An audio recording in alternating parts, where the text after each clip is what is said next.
probably put it on a Corvair frame for a Myers-Manx body. Well, To me, if I'm going to make a kit car, I want to have it fun, open, Myers-Manx is in this grouping, but it didn't make the top 5. It's more like a 9 or a 10 in the grouping. But this first one is a Factory 5 Daytona Coupe, which is $22,000. This being a Factory 5 kit doesn't mean quality is compromised. It uses a custom welded chassis frame, handcrafted composite body that would fool most knowledgeable gearheads. If anything, the biggest single expense in this vehicle would be the engine, suitable for a range of small block motors, including a Ford Coyote. Number 4 in this would be a Pilgrim 356 Speedster for $6,800.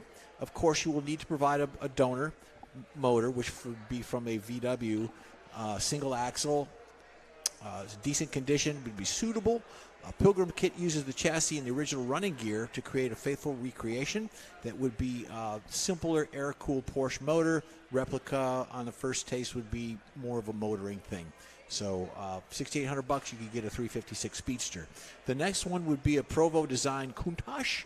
This is $20,000 without question. This is a kit for the serious gearhead who possesses some skill and doesn't mind getting their hands dirty. I have to tell you that the Countach, it seems dated now. Yeah, it is, and it's really not even a good-looking car anymore. But you can still build one. For those who want the Countach without the effort, Provo also offers a turnkey model complete with the Audi V8 running gear. It's a bit pricier at $20,000, but then the real deal will set you back about $400,000. So that's that one for $20,000. The next one is a DF Goblin. This is number 2 on the list for $10,000.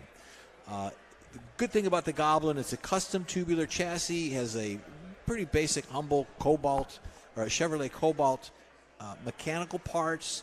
Most flexible kits do.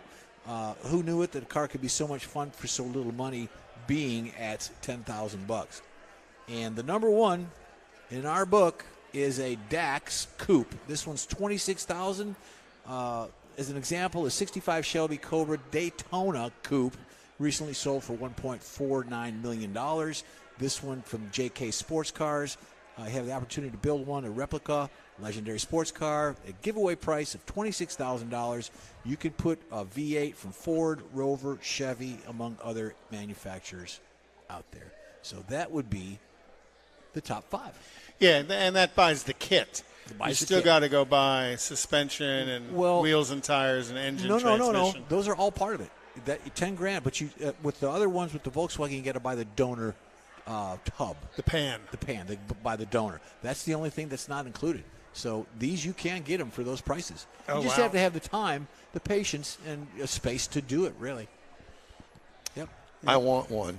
I'd take one of those Shelby Daytona looking ones. Pretty cool. Yeah. I want the Myers-Manx one because there's no doors. No.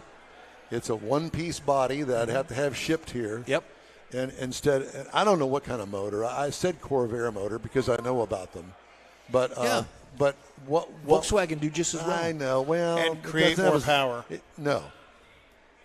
The Volkswagen would. Yeah. You think? Oh yeah. If somebody's going to goose it up because of stock. Well, why wouldn't you? You would want to. You'd want to have running on red line every time. The way to make the power in the Corvair engines to turbo it. Well, you can turbo the Volkswagen motor and create more power, in my opinion. Yeah, I would go with Volkswagen. And I'll actually do more dependable Would you? Well, okay, power. so you're going to have to help me make that work. Okay. You're going to come over and what are we going to do? We're going to clean out the studio and no, clean out the living room and do it in the living room. Well, what'll Susie think? Susie doesn't care. Yeah, she don't care. She doesn't care. We'll move her couch back into the dining room. We'll do something.